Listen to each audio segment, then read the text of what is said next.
सतरे नागकन्या की भौतिक कांड ना अंधविश्वास विज्ञान जुगरे भिन्न चित्र झील साजी जाउछि साप आउ साप को आघात हेले झील देहरे रहुछि चिन्ह एभली घटना जहा जेते कौतूहलपूर्ण सेतिकी प्रश्नवाची मध्य भौतिक कांड ना अंधविश्वास एक झलक ताकू नहीं देखंतु प्रश्न भरा आमर ही रिपोर्ट मु जीवी नाही मोते नियो नाही मु एही ठारे रहिबी एभली कांदी कांदी भूईरे गड़ीजिबा सहित मझिरे मझिरे साप भली गर्जन मध्य करुछि केवल सेतिकी नुहे साप फणा भली हाथ को करी गुहारी करुछि झियो जनक घरे एक विषाक्त नागसाप पशिथिबार खबर पाई घटनास्थल रे स्नेक हेल्पलाइन सदस्य पहुंची साप उद्धार करने चेष्टा करिबारु अचानक एभली घटना सामना को आसीछि।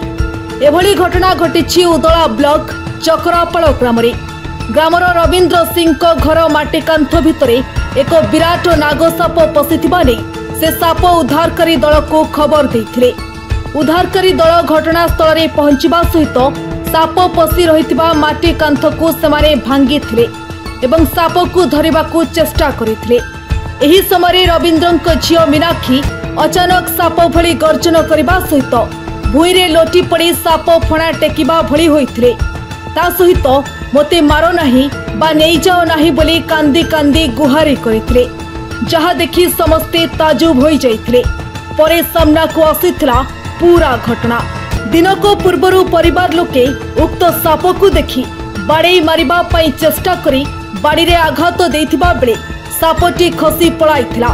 हेले रवींद्रक झियो मीनाक्षी देहरे अचानक माडर आघात चिन्ह परिवार लोके देखिबा को पाइथिले जहा देखि परिवार लोक मध्य हतबाक होई जाइथिले।